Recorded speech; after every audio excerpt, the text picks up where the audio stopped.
आकाशवाणी नागपूर. राखी भांडेकर आपल्याला प्रादेशिक बातम्या देत आहे. ठळक बातम्या. राज्यातल्या 23 नगरपरिषदा आणि नगरपंचायतींसाठी शांततेत मतदान.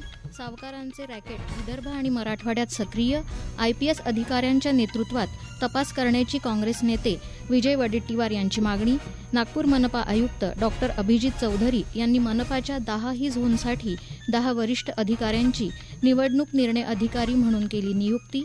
आणि T20 क्रिकेट विश्वचषक स्पर्धेच्या संघातून निवड समितीनं भारताचा उपकर्णधार शुभमन गिल याला वगळलं. आता सविस्तर बातम्या. राज्यातील स्थानिक स्वराज्य संस्थांच्या निवडणुकीत 23 नगरपरिषदा आणि नगरपंचायतींमध्ये नगराध्यक्ष आणि नगरसेवकांच्या 143 पदांसाठी मतदान शांततेत घेण्यात आलं. यापूर्वी राज्यातील 263 नगरपरिषदा आणि नगरपंचायतींसाठी 2 डिसेंबर रोजी मतदान झाले होते. या सर्व मतदानाची मतमोजणी उद्या होणार आहे. अकोला जिल्ह्यातील बाळापूर नगरपरिषदेच्या अध्यक्ष आणि नगरसेवक पदांसाठी मतदान झालं. गोंदिया जिल्ह्यात आज गोंदिया नगरपरिषदेच्या 3 प्रभागातील 3 जागांसाठी आणि तिरोडा नगर परिषदेच्या एका प्रभागातील एका जागेसाठी मतदान झालं. याआधी 2 डिसेंबरला गोंदिया आणि तिरोडा नगर परिषद तसेच गोरेगाव आणि सालेकसा या 2 नगरपंचायतीकरिता मतदान प्रक्रिया पार पडली.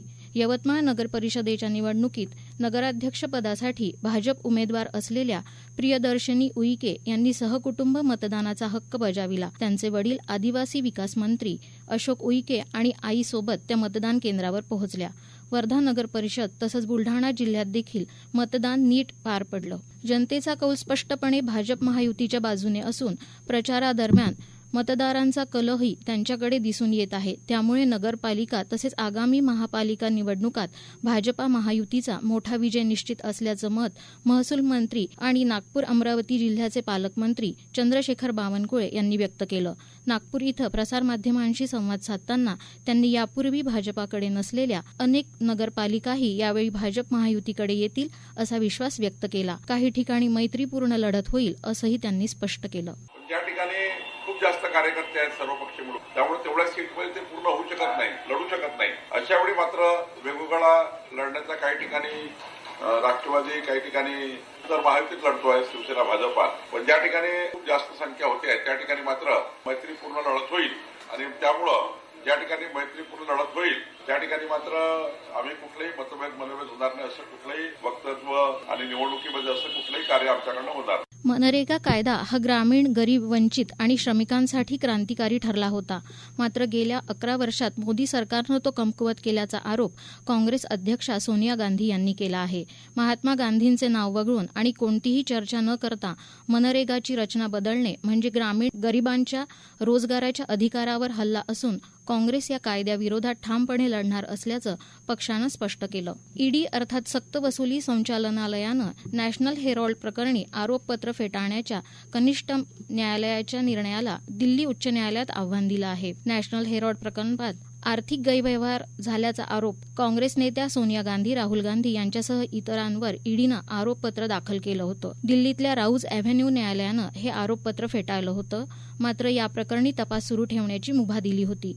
आरोपपत्र फेटाळण्याच्या या निर्णयाला स्थगिती देण्याची ईडीची मागणी आहे. चंद्रपूर इथल्या शेतकरी रोशन कुडे याला सावकाराकडून घेतलेल्या 1 लाख रुपयांच्या कर्जापोटी तब्बल 74 लाखांचा बोजा लादून किडनी विकण्यास भाग पाडण्यात आल्याचा गंभीर आरोप काँग्रेस विधिमंडळ नेते विजय वडेट्टीवार यांनी केला. अशा प्रकारचे किडनी विक्रीचे मोठे रॅकेट महाराष्ट्रात सक्रिय असून विदर्भ आणि मराठवाड्यात वरिष्ठ IPS अधिकाऱ्यांच्या नेतृत्वाखाली विशेष पथके नेमून चौकशी करण्याची मागणी त्यांनी केली. फार मोठा नेटवर्क आहे सावकारांचं आणि शेतकऱ्यांना पूर्ण जमीन हडपून त्यांना व्याजाने पैसे देऊन त्यांना चक्रव्याज लावून वारंवार म्हणजे या पोरांच्याकडून तर 1 लाख रुपये यांनी कर्ज घेतला आणि त्याला 74 लाख मोजूनही स्वतःची सर्व जमीन विकूनही या तरुण शेतकऱ्यांना सोडलं नाही. आणि म्हणून आज नक्कीच यातून जे SIT नेमली त्या SITच्या चौकशीच्या माध्यमातून सत्य बाहेर येईल. या प्रकरणात सरकारने केवळ SIT नेमणे पुरेसे नसल्याचे सांगत दोषी सावकार, एजंट आणि डॉक्टरांवर कठोर कारवाईची मागणी त्यांनी केली. तसेच महायुती सरकारच्या धोरणांमुळे शेतकऱ्यांवर किडनी विकण्याची वेळ आल्याची टीकाही वडेट्टीवार यांनी केली. या प्रादेशिक बातम्या आपण आकाशवाणीच्या नागपूर केंद्रावरून ऐकत आहात. आमच्या केंद्रावरील सर्व बातम्या ऐकण्यासाठी आणि ताज्या घडामोडी जाणून घेण्यासाठी Marathi news Nagpur all India radio या आमच्या YouTube चॅनलला नक्की सबस्क्राईब करा. आकाशवाणीचं हे नागपूर केंद्र आहे. राज्य निवडणूक आयोगानं नागपूर महापालिका सार्वत्रिक निवडणूक 2025चा निवडणूक कार्यक्रम जाहीर केला असून येत्या 15 जानेवारी 2026 रोजी मतदान होणार आहे. निवडणूक प्रक्रिया सुरळीत पार पाडावी यासाठी मनपा आयुक्त तथा प्रशासक डॉक्टर अभिजित चौधरी यांनी मनपाच्या 10ही झोनसाठी 10 वरिष्ठ अधिकाऱ्यांची निवडणूक निर्णय अधिकारी म्हणून नियुक्ती केली आहे. महाराष्ट्र महानगरपालिका अधिनियम 1949 आणि राज्य निवडणूक आयोगाच्या 15 डिसेंबर 2025च्या निर्देशानुसार या नियुक्त्या करण्यात आल्या आहेत. लक्ष्मीनगर, धरमपेठ, हनुमाननगर, धंतोली, नेहरू नगर, गांधी महाल, सतरंजीपुरा, लकडगंज, आशीनगर आणि मंगळवारी या 10 झोनमधील एकूण विविध प्रभागांसाठी निवडणूक होणार आहे.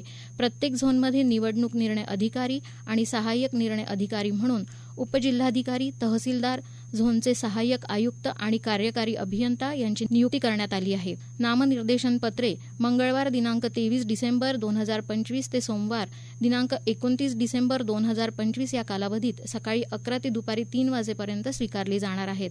तसेच मंगळवार दिनांक 30 डिसेंबर 2025 रोजी सकाळी 11 ते दुपारी 2 वाजेपर्यंत नामनिर्देशन स्वीकारण्यात येणार आहे. गुरुवार दिनांक 25 डिसेंबर आणि रविवार दिनांक 28 डिसेंबर 2025 रोजी नामनिर्देशन पत्रे स्वीकारली जाणार नसल्याची माहिती मनपाने दिली आहे. नागपूर महानगरपालिका सार्वत्रिक निवडणूक 2025साठी विवाहित महिला उमेदवारांनी उमेदवारी अर्जावर मतदार यादीमध्ये नोंद असलेलेच नाव नमूद करावे असे स्पष्ट निर्देश राज्य निवडणूक आयोगाने दिले आहेत. लोकांमध्ये निर्माण झालेला संभ्रम दूर करण्यासाठी आयोगानं ही माहिती जाहीर केली आहे. T20 क्रिकेट विश्वचषक स्पर्धेच्या संघातून निवड समितीनं भारताचा उपकर्णधार शुभमन गिल याला वगळलं आहे. सूर्यकुमार यादवकडे कर्णधारपद कायम ठेवण्यात आलं आहे. राष्ट्रीय निवड समितीचे अध्यक्ष अजित आगरकर यांनी 15 सदस्यीय संघाची घोषणा केली. त्याच्या जागी अष्टपैलू अक्षर पटेल याला उपकर्णधारपद देण्यात आलं आहे. ईशान किशन आणि रिंकू सिंग यांना संघात पुन्हा स्थान मिळालं आहे. 19 वर्षाखालील आशिया करंडक क्रिकेट स्पर्धेत उद्या अंतिम फेरीत भारत आणि पाकिस्तान यांच्यात दुबईत सामना होईल. उपांत्य सामन्यात श्रीलंकेला हरवून भारतानं अंतिम फेरीत प्रवेश केला आहे.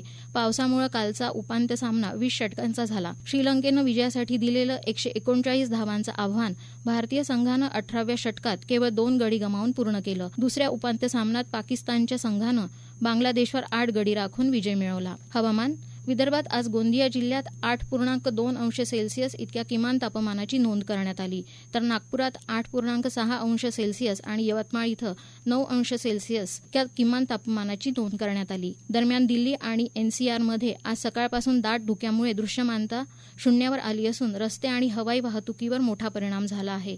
इंदिरा गांधी आंतरराष्ट्रीय विमानतळावर येणारी 66 आणि जाणारी 63 अशी एकूण सुमारे 130 उड्डाणे रद्द करण्यात आली आहेत. राष्ट्रसंत तुकडोजी महाराज नागपूर विद्यापीठाच्या हिवाळी 2025 लेखी परीक्षेची वेळापत्रके विद्यापीठाच्या www.nagpuruniversity.ac.in या संकेतस्थळावर प्रसिद्ध करण्यात आली आहेत. सदर वेळापत्रकातील दिनांक 14 जानेवारी 2026, 15 जानेवारी 2026, 16 जानेवारी 2026 रोजी होणाऱ्या हिवाळी 2026 लेखा परीक्षांचे पेपर नागपूर महानगरपालिकेच्या निवडणुकीमुळे रद्द करण्यात आले आहेत.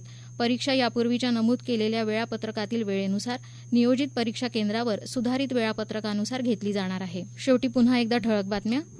राज्यातल्या 23 नगर परिषदा आणि नगरपंचायतींसाठी शांततेत मतदान. सावकारांचे रॅकेट विदर्भ आणि मराठवाड्यात सक्रिय. IPS अधिकाऱ्यांच्या नेतृत्वात तपास करण्याची काँग्रेस नेते विजय वडेट्टीवार यांची मागणी. नागपूर मनपा आयुक्त डॉक्टर अभिजित चौधरी यांनी मनपाच्या 10ही झोनसाठी 10 वरिष्ठ अधिकाऱ्यांची निवडणूक निर्णय अधिकारी म्हणून केली. आणि T20 क्रिकेट विश्वचषक स्पर्धेच्या संघातून निवड समितीनं भारताचा उपकर्णधार शुभमन गिल याला वगळलं. याबरोबरच हे प्रादेशिक बातमीपत्र संपलं.